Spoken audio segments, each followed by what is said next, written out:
Добар ден, почитувани. Ја следите најновата Телма амбуланта. И овој петок емисијата ја реализираме во соработка со приватната клиничка болница Жан Митрев.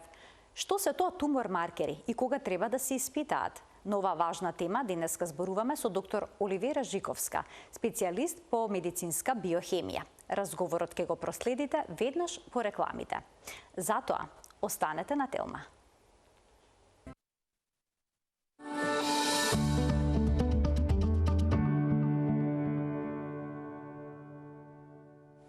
Вистини, заблуди и важни совети за тумор маркерите. На ова важна тема денеска зборуваме со доктор Оливера Жиковска, специјалист по медицинска биохемија во приватната клиничка болница Жан Митрев. Докторке, добре ни дојдовте повторно во студиото на Телма и добар ден. Добар ден и добро ве најдов и ви благодарам за поканата во вашата емисија. Што се тоа тумор маркери? Каква е нивната улога во нашето тело? Тумор маркерите представуваат супстанции, протеини, хормони, ензими кои што се лачат во организмот како последица на одговор на некоја малигна или присуство на некоја малигна или бенигна промена во организмот. Постојат околу 100 тумор маркери, но рутински вака во лабораториската пракса, барем кај нас, се користат околу 20-тина, со тоа што има и нови тумор маркери кои што со тек на време се надевам дека ќе влезат во таа рутинска пракса и ние ќе ги работиме истите. Тумор маркерите, кога се покачени во организмот, значи дека има пролиферација на туморското ткиво, кој што може да биде од малигна или бенигна природа, односно неконтролиран раст на туморски клетки, кој што го покачува тумор маркерот и се додека туморот не се открие и адекватно да се третира, туморските маркери ќе бидат покачени ако причината за покачување е неконтролиран раст на туморски клетки. Доколку причината е некој друг воспалителен процес, затоа што тумор маркерите не се покачени само кај туморите од бенигна или малигна природа, туку и кај некои воспалителни процеси. Сега кај воспалителните процеси, штом воспалението ќе се смири, тумор маркерите тие што се покачени како резултат на тоа воспаление ќе се нормализират. А додека не се нормализира, значи ако концентрацијата на тумор маркерите расте, имаме некој воспалителен процес, тој се смири, ама концентрацијата се уште расте, тогаш треба да продолжиме со други диагностички постапки, методи, за да го диагностицираме туморот и адекватно да го третираме, затоа што се додека не е адекватно третиран и не е со соодветен третман отстране туморот, тумор маркерите ќе бидат покачени. Тоа значи дека зголемените, односно покачените тумор маркери не секогаш укажуваат на карцином. Сега каде може да се детектираат тумор маркерите? Дали само во серумот или пак во ткивото, во крвта? Во крвта, во урина, во фетес, во ткивни течности, во туморски ткива, значи во ткива каде што сметаме дека се наоѓа туморот, таму земаме од тоа место ткиво, ткивна течност. Тоа се најчесто кај нас се работат во серум, односно во венска крв, серум или плазма, најчесто. Инаку постојат и во други телесни течности каде што може да се издвои течност за да се испита тумор маркерот. Постојат ли нормални вредности на тумор маркерите кога сметате дека тие се покачени? Нормални вредности секако дека постојат. Значи, ние имаме оној референтен опсег кој што е од до даден од производителот по методата по која што ја работиме. Значи, ние сите во лабораториите работиме на различни имунолошки анализатори на кои што се изработуваат тумор маркерите и сите тие имаат свој лимит на детекција и своја нормална вредност, односно под е намалено, обично намалените вредности не ни се од интерес и над таа референтна нормална вредност. но кај тумор маркерите не е толку значено и битно ние да ја гледаме таа апсолутна вредност, тој кат-оф ја викаме ние во лабораторијата, вредност на што го дели нели нормалниот од покачениот резултат на концентрацијата на тумор маркери, колку што е битен тој тренд концентрацијски на покачување или намалување. Односно, најдобро искористени тумор маркерите се во следење, мислам тумор маркерите ги користиме за да го диагностицираме заболувањето, за да го следиме текот на заболувањето, дали имаме прогресија, дали има резултат од терапијата. И на крај дали сме на добар пат за терапијата што ја даваме, дали е соодветна, дали треба да продолжиме или да го смениме комплетно планот на лекувањето, и друг тип на лекување или друга терапија да смениме, да вметнеме. И затоа најмногу се користат тумор маркерите за следење на онколошките пациенти. Односно, кога веќе е диагностициран туморот, кога дали е повеќе нели нормално кај малигните тумори, зборуваме за нив, кога ќе е диагностициран. И сега ние ја мериме концентрацијата на туморот пред нели во текот кога сме ја диагностицирале, па следел дали оперативен зафат, дали терапија хормонска, хемотерапија или зрачна терапија, и после завршената терапија повторно ја мериме концентрацијата на тој тумор маркер или на повеќе тумор маркери кои што се соодветни за тој тумор. Сега, ако тука имаме ние пат на концентрацијата, на измерената концентрација на тумор маркерот, ако имаме за 50% да ни паѓа од претходно измерената концентрација, тоа значи дека ние имаме делумна подобрување во состојбата. Ремисија, односно излекување. А ако не се мерливи вредностите, односно ептен се ниски, тогаш имаме потполно излекување.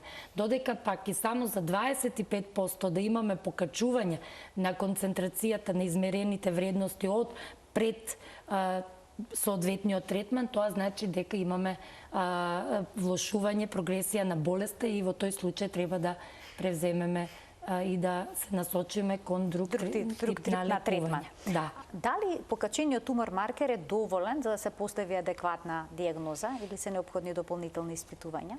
Не е доволен. Идеален тумор маркер нема. Првин тоа да го објасниме, затоа што дијагностичката вредност на тумор маркерите зависи од неговата осетливост и од специфичност. Еден тумор маркер е осетлив, добро осетлив, значи има осетливост од 100%, ако тој е покачен само кај малигни болести. Иако па уште подобро ако би бил во рана фаза нели на појава на туморот. А би имал специфично 100% ако кај бенигните, кај воспалителните биде мирен.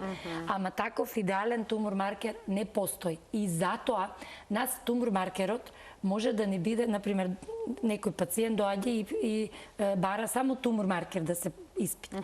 Тој може да биде и покачен како резултат на некој воспалителен процес. Како, например, едно воспаление на панкреасот, едно воспаление на црн дроб, па дури и менструален циклус, во период на менструален циклус кај жените, знаете сега 125 да биде покачена. Дури и во период на бременост. И сега ние, ако го испитаме тогаш, во тој период, тој тумор маркер, и нас не излезе покачен, ние мора да го тоа потврдиме со останатите дијагностички постапки кои што нели се многу важни во дијагноза на малигните заболувања, тоа се веќе компјутеризираната томографија, магнетната резонанца и така натаму, односно рентген дијагностиката. Споменавте дека идеален тумор маркер не постои, а има ли универзален со кој што може да се потврдат разни форми на карцином? Не, универзален нема. За жал, тумор маркерите само некои се органоспецифични, значи поврзани со органот, како што е ПСАТО. Например, кај ПСАТО знаеме дека станува збор за простата, затоа што е органоспецифичен само за тој орган, ама не е пак специфичен за само за малигни болести. Мада, ако имаме покачување на вредностите многу повисоко, со сигурност е малигнен процес. Или, например, новиот KE4 кој што го користиме за оваријален карцином, исто и тој. Само кај оваријален карцином е покачен. Универзален нема, се прави комбинација, мислам, има нели тумор маркери кои што се покачени кај одредени болести, од прв избор ќе ни биде еден тумор маркер, од втор избор друг. Секогаш ЦА, тоа е еден тумор маркер кој што не е специфичен за орган, туку е неспецифичен, опшно го, туку ако е искомбиниран со специфичниот за тој орган, во тој случај тој тумор маркер ни покажува дека имаме метастази или дека имаме рецидив, односно повторно враќање на туморот. Ајде да го погледнеме телопот со најчестите тумор маркери кои што се испитуваат. Значи ги има повеќе, не е еден, веќе споменавте дека 20 тумор маркери што ги користиме сега за сега. Така можеме на видеозидот да го погледнеме тој телоп, го очекувам од режија. Еве ги. Сега кога станува збор за ЦЕА, да, тоа е општиот тумор маркер, тоа е тој кажува на повеќе всушност. Да. Карциноми. Тој укажа први ЦА-то е тумор маркер кој што како прв изборен маркер го користиме кај карцином кај колоректален, односно на дебело црево, по-конкретно на ректум, ама пак да биде испитан заедно и со CA19-9 како маркер од втори избор. Ама во секој случај кога ЦА-то ни е покачено, во тој случај значи дека некаде има метастазија. Сега не покажува точно каде се наоѓаат метастазите, ама ако го проверуваме еве со CA19-9, тогаш имаме метастази, промената е во гастроинтестиналниот тракт. Ако е многу покачен ЦА-то, тој е најспецифичен за ректум, но може да биде и кај покачен и кај панкреас, кај карцином на панкреас, исто така ќе биде покачен. Кога станува збор за карцином на дојка, го испитуваме заедно со CA15-3. И сега, ако и CA15-3 е покачен и ЦА, тогаш веќе 80% имаме сигурност дека станува збор за метастатски промени или за повторно појавување на туморот на другата дојка. Има некои специфични тумор маркери кои што се однесуваат на белите дробови? Па за белите дробови има така два тумор маркери кои што се користат кај нас. Едниот цифра 21-1. Тој е тумор маркер кој што се користи и е специфичен за неситно клеточен карцином на бели дробови. Истиот може и да биде покачен и кај карцином на бешика, мада може да биде и кај немалигни заболувања на бели дробови, ама сепак кога имаме зголемување на вредностите, повисоки вредности кога имаме, станува збор за неситно клеточен на бели дробови и НСЕ, односно неурон специфичната енолаза, која што е пак за ситно клеточен карцином на бели дробови. Можеме да видиме дека има и тумор маркери кои што се специфични, би рекла, или кои што се прават кај жените кај кои што постои сумнеш за рак на јајниците? Да, тоа се CA125 и овој новиот HE4 кој што е понов тумор маркер и кој што е многу повеќе користен затоа што со испитување на двата и на CA125 и на HE4 се зголемува и сензитивност и специфичност и на CA125 и се има еден алгоритам на пресметка кога се испитуваат двата тумор маркери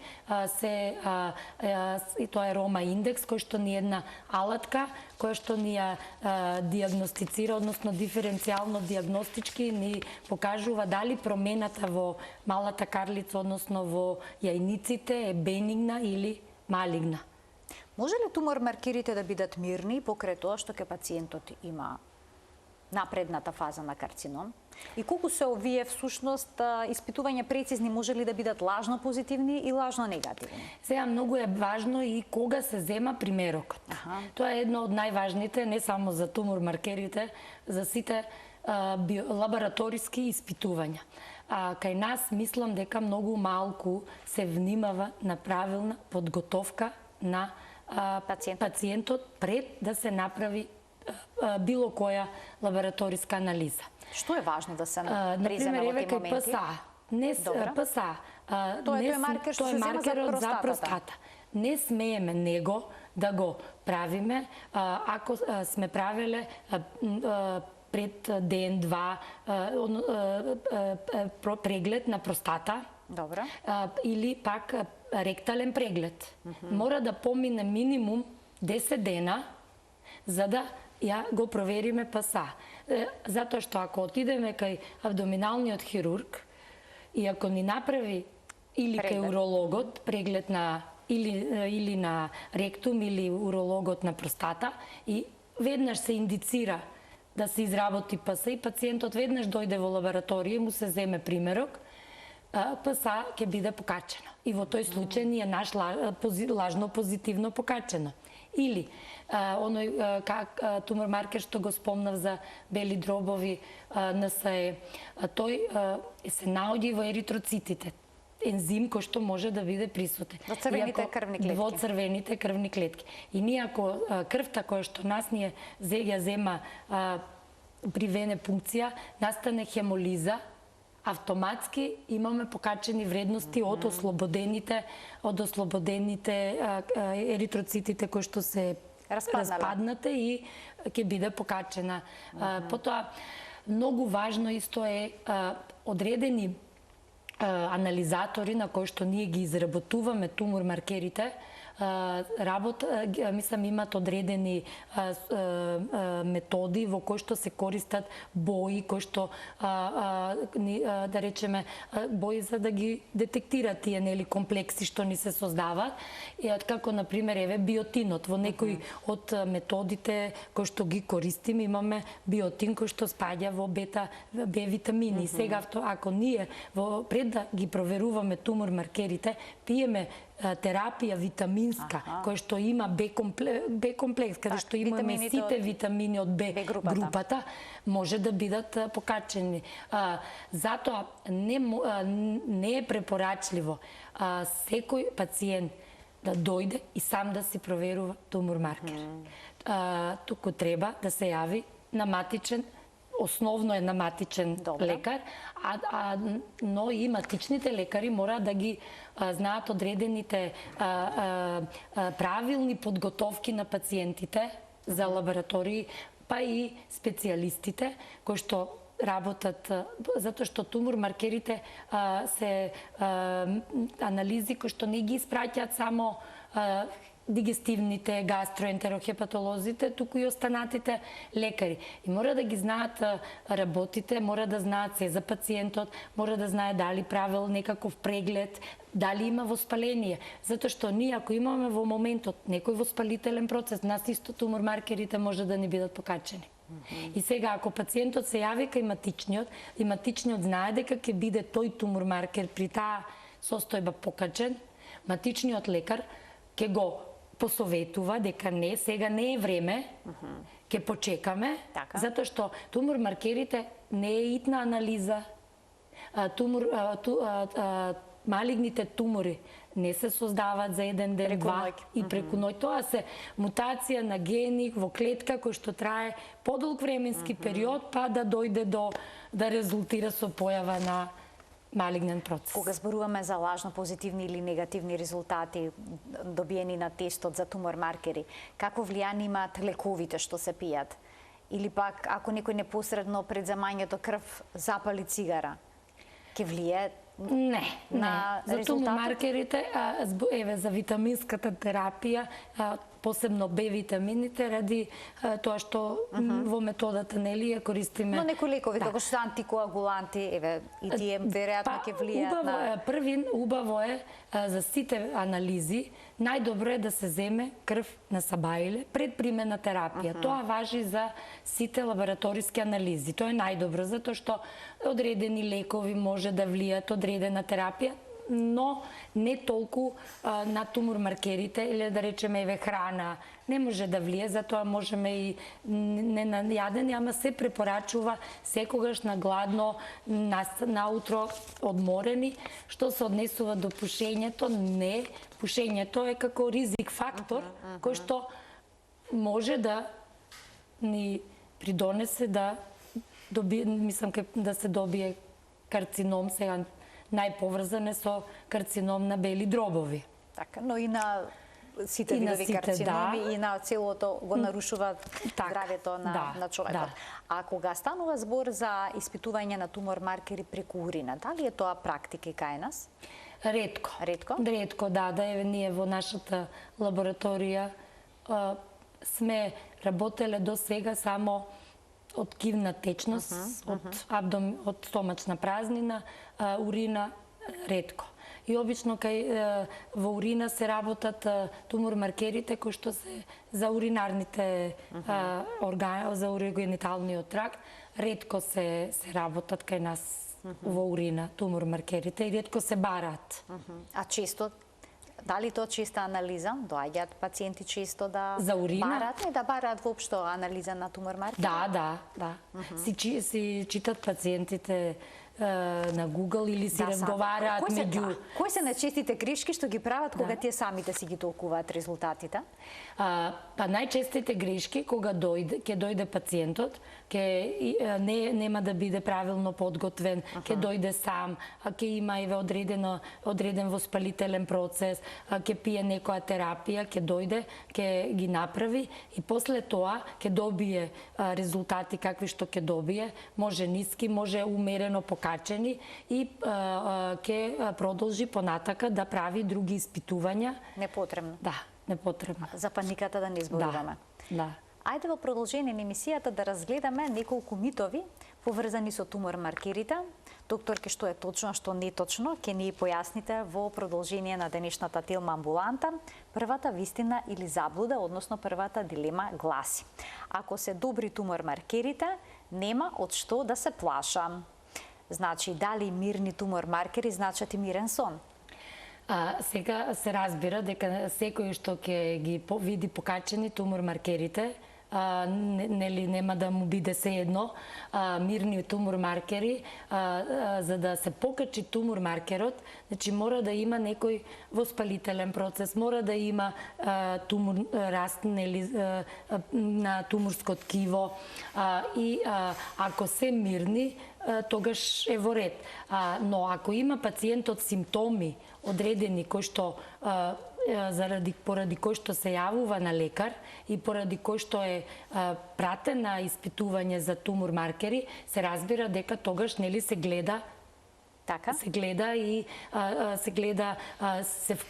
клиничката состојба на пациентот и клиничката слика, не само да се не може само тумор-маркерите да се гледат како засебна дијагностичка алатка и само врз основа на тумор-маркерите да донесуваме да поставуваме дијагноза, но ако се мирни, во тој случај треба да бидеме и мислам ќе бидеме мирни. Да, така. Ке можеме да ги погледнеме на видеозидот, ке замолам од режија останатите дилеми кои што се однесуваат на денешната Телма амбуланта, односно на денешната тема. Следното вели: ако се покачени тумор-маркерите, значи дека сигурно имам рак.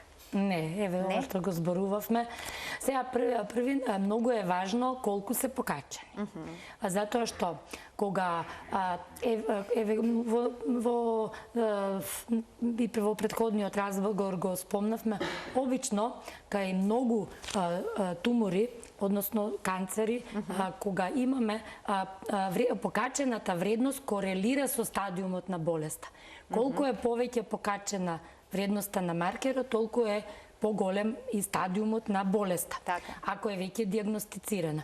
Или како што спомнав кај ПСА, тоа е простата специфичен антиген, специфичен за простата кој што може да се покачи и при бенигни и при малигни промени, како при една бенигна хиперплазија на простата. Но ако кај бенигните тоа е многу по ниска концентрацијска вредност. За разлика од тоа кај малигните процеси овој антиген е многу повисок и обично кога имаме повисоки вредности на ПСА правиме и дополнителни испитувања за да значи видим. ова е заблуда. Така? Да. Секое покачување на тумор маркерите значи влошување на болеста. Кога се зборуваме за следење, да, во тоа тој веќе случај е да, точно. затоа што нели рековме ако имаме покачување на концентрацијата од претходно измерена за некои си 25 па и повеќе проценти, во тој случај значи дека болеста прогредира и се влошува. Вистина или заблуда? Само луѓе со симптоми треба да прават тестирање на тумор маркерите? Па да, затоа што први пациентот треба да се јави, како што рековме, на матичен лекар, на специјалист, каде што ќе се земе први добра анамнеза. Значи ова не е скрининг метода всушност. Не, никако не се препорачуваат да се Да работат. си направиме за секој случај, за да видиме, да провериме, појаснивте веќе зошто е тоа така. Не. Тумор маркерите се точни и кај бремени жени. Дали оваа категорија на жени кои што се во Србите вела друго стање, во поинаква состојба, ќе имат и поинакви резултати? Па да, вака, први во бременоста нели имаме хормонални промени и затоа се очекува дека може одредени тумор маркери да бидат покачени нормално, значи да не се смета како патолошки покачани и после бременоста се разбира кога ќе се организмот хормонално нормализира, кога ќе се породи трудницата, тогаш треба да се проверат. Затоа што во тек на бременост не само тумор маркерите, многу параметри се покачени и не се препорачува ниту да се работа, да се анализира, затоа што кога ќе се изанализират, па кога ќе видите во резултатите покачени вредности, па веднаш нели има просто се случува паника и се вознемируваме, затоа има анализи меѓу кои што и тумор маркерите, затоа што реков тумор маркерите не е нешто што мораме да го изработиме денеска, сега итно, може да помине, сега не да чекаме со години, туку да помине периодот, затоа што и во бременоста нели имаме и разни бременности, разни хормонални промени во текот на бременоста, па и трудниците и пред бременоста имат одредени заболувања кои што нели во текот на бременоста уште може повеќе да бидат изразени и затоа се препорачува да не се паничи и да не и да не се земаат во предвид, а после бременоста, да се направат, после породувањето да се направат и тогаш да се потврди дали на вистина се покачени или и се разбира секогаш со консултација со лекар, затоа што никако на своја рак. Затоа што еве една циста на јајници. Исто може да го покачи 72-4.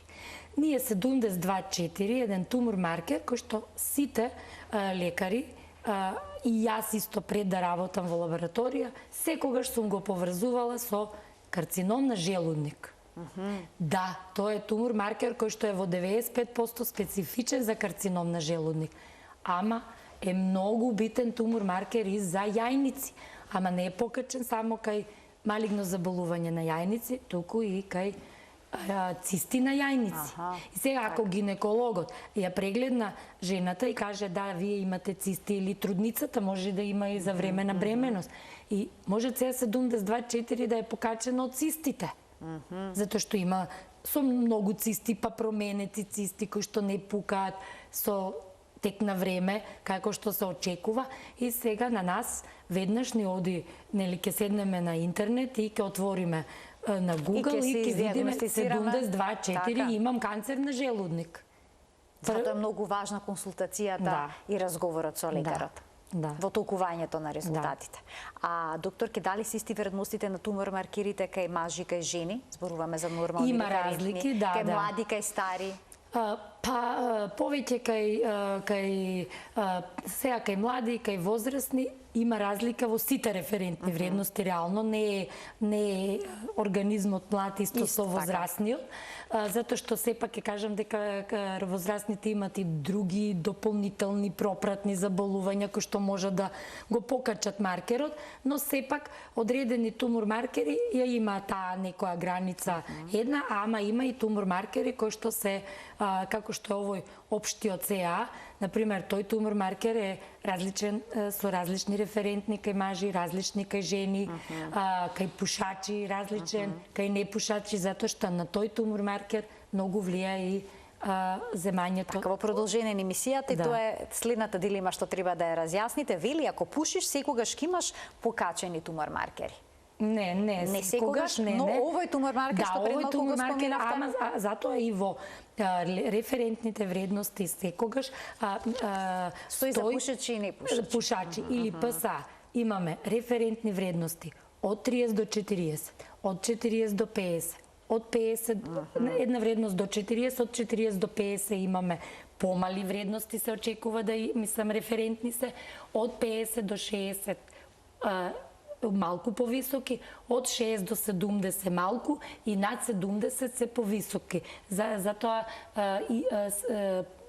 таа возрастна разлика и полова разлика влие, ама тоа треба да биде објаснето со референтните вредности на методата и пациентите кога ќе го читат резултатот да се најдат каде се или тумор маркерите за оваријалниот тумор маркер, новиот KE4 кој што го спомнав, тој исто така различни се референтни вредности кај една жена во репродуктивен период, затоа што имаме создавање на јајници, репродукција, а други се во постменопауза.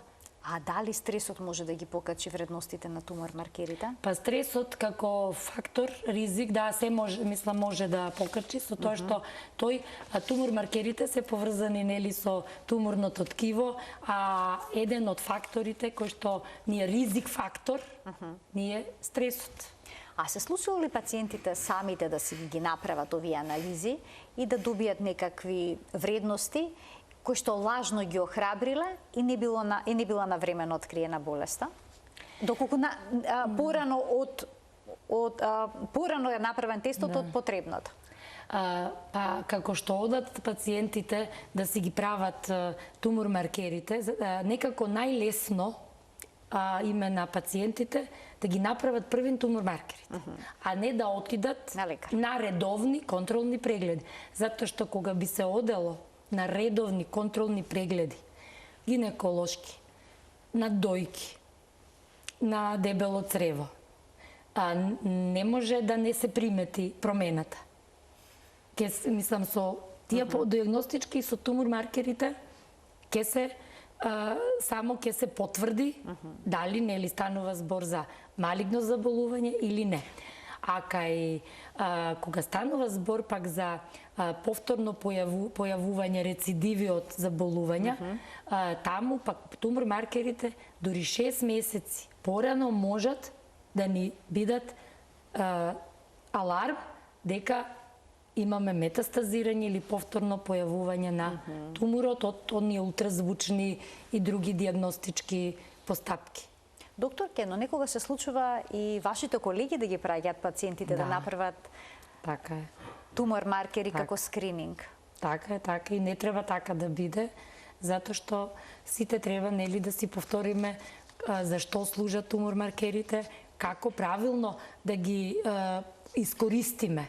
Затоа што сепак тумор маркерите не се секојдневна анализа, не се едноставни, не се ефтини за да се препишат на пациентот да ги изработи, како да се упатат пациентите, затоа што станува збор за скапи анализи и реално без потребното користење на тумор маркерите нема правилна диагностика, нема оправданост и не може да го диагностицират заболувањето. А како обично реагираат пациентите кога првпат ќе разберат дека треба да прават тумор маркери? Дали се исплашени во паника? Па веќе не, затоа што они сами си барат пациентите. Едно време, да, кога се бидејќи има некоја група што се плашат од резултатите. Да, не може да скријат додека се добро се плашат од резултатите, точно. Ама, пак ќе кажам, полесно име првин да ги проверат тумор маркерите, отколку да отидат на специјалистот за некоја промена, затоа што реално ние сите, можеби, повеќето, не може 100%, ама поголем процент, чувствуваме некоја промена во организмот за болеста, зборуваме сега за малигно заболување. Сите ние свесно тоа си го препишуваме на од менструален циклус ми е, први многу луѓе имаме ние што се со анемија. И сега анемијата си ја препишуваат на некоја друга причина, а не дека треба да се направи колоноскопија и гастроскопија и да се оди на гинеколошки преглед. И полесно е ќе си ги направам тумор маркерите. Така, полесно е, но воопшто не е оправдано и може понекогаш да се добие конфузен одговор, кој што е далеку од реалната состојба на организмот. Или барем пациентите кои што не сакаат да одат, не сакаат, треба да се оди на контролни прегледи, но кога доаѓа директно да се провери тумор маркер, најдобро е да се консултираат со специјалистот по медицинска биохемија, барем да ги направат тие тумор маркери што се потребни. Ако не... И како што треба, да бидат подготвени предходно. Да немаат преглед, доколку ја прават ПСА, значи тумор маркер на простатата, да не земаат витамин Б, доколку треба да направат некој тумор маркер кој што е поврзан со... За хормоните важи, пошто обично тие апарати се и за хормони. Сега тоа, новите апарати се по-софистицирани, се предвидени и тие фактори кои што може да влијат на точноста на резултатот, ама сепак да побарат специјалист по медицинска биохемија, за да им посочи што точно треба, затоа што и ние сме лекари, кои што сепак, нели, пред специјалноста медицинска биохемија сме работеле како лекари и можеме да го ислушаме пациентот и да му посочиме што да направи и да го пратиме на право место со резултатите добиени кај соодветен специјалист. Јас ви благодарам многу за вашето денешно гостување во Телма амбуланта и за убавите појаснувања поврзани со оваа исклучително важна тема, тумор маркерите. Ви благодарам и на вас. Се надевам дека им објаснивме вака накратко на гледачите за оваа важна тема и се уште ќе биде поважна, затоа што за жал малигните заболувања, па и бенигните се во постојан пораст. Постои одредена и гранка која што е молекуларната генетика, каде што се прават и генски анализи. И генетски анализи, каде што има и течни биопсии сега што се прават. Каде што имаме точно знаеме за каков тумор се работи и можеме дури и да превенираме настанување на тумор, па можеме и да делуваме соодветно со правата терапија. Тоа е понатаму иднината, така да опширна тема на која што може да се зборува и треба да се зборува, затоа што за жал ние сме земја каде што имаме откривање на малигни заболувања во напредни стадиуми, што не сме да биде така.